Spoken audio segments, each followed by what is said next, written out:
नमस्कार, आप देख रहे हैं स्पेशल रिपोर्ट। मैं हूं आशीष तिवारी। देश हादसों से घिरा हुआ है। ऐसे हादसों से जो हमें भीतर तक परेशान करते हैं और देर तक परेशान किए रहते हैं। चमोली में एक ही दिन में 16 लोगों की मौत लापरवाही के करंट से हो जाती है और हम हतप्रभ देखते रह जाते हैं। अलकनंदा के किनारे पर 11 चिताएं जब एक साथ जल रही हों तो शोक, संवेदना, आघात जैसे शब्द छोटे लगने लगते हैं।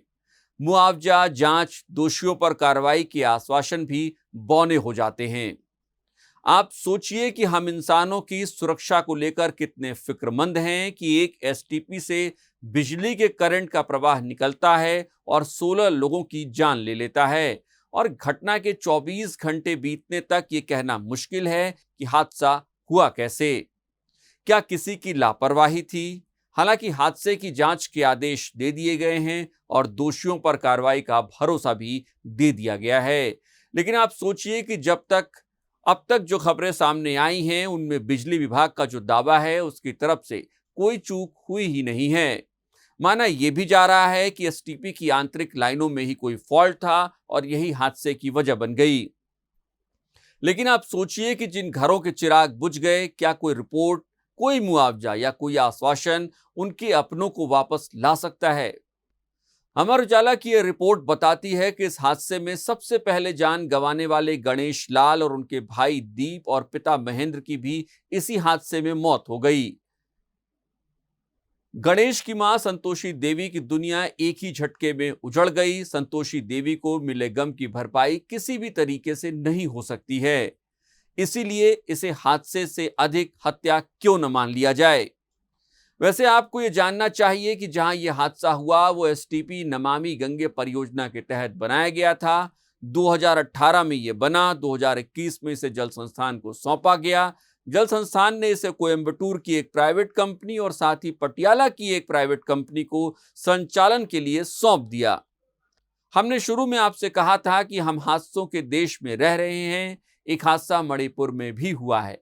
हमें लगता है कि मणिपुर की घटना समूची आधुनिक मानवीय इतिहास को शर्मसार करने वाली घटना है।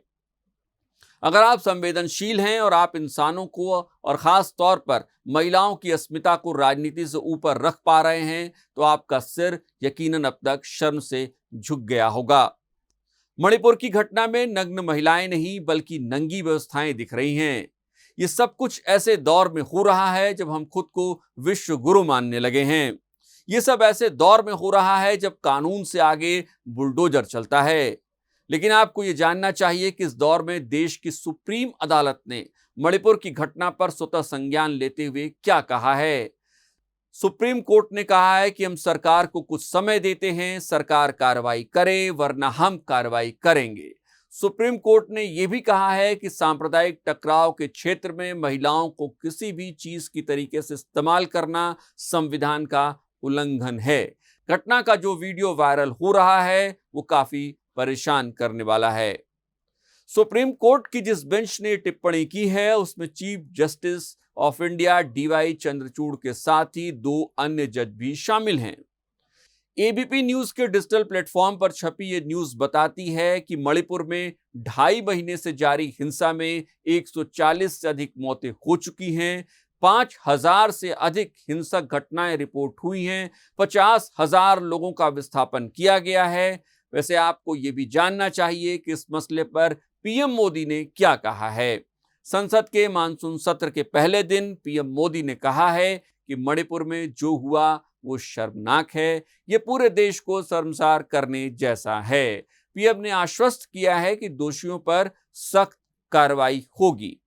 लगे हाथ आपको यह भी याद दिला दें कि पीएम मोदी ने मणिपुर में पिछले 2.5 महीने से जारी हिंसा के बीच पहली बार सार्वजनिक तौर पर मणिपुर के बारे में कोई बयान दिया है। इसीलिए हम कह रहे हैं कि हमें लगता है कि हम हादसों के देश में रहने लगे हैं।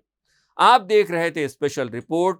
अगर आप हमें फेसबुक पर देख रहे हैं तो हमारे पेज को फॉलो करें। अगर आप यूट्यूब पर देख रहे हैं तो हमारा चैनल सब्सक्राइब करें, बेल आइकन जरूर दबाएं। नमस्कार।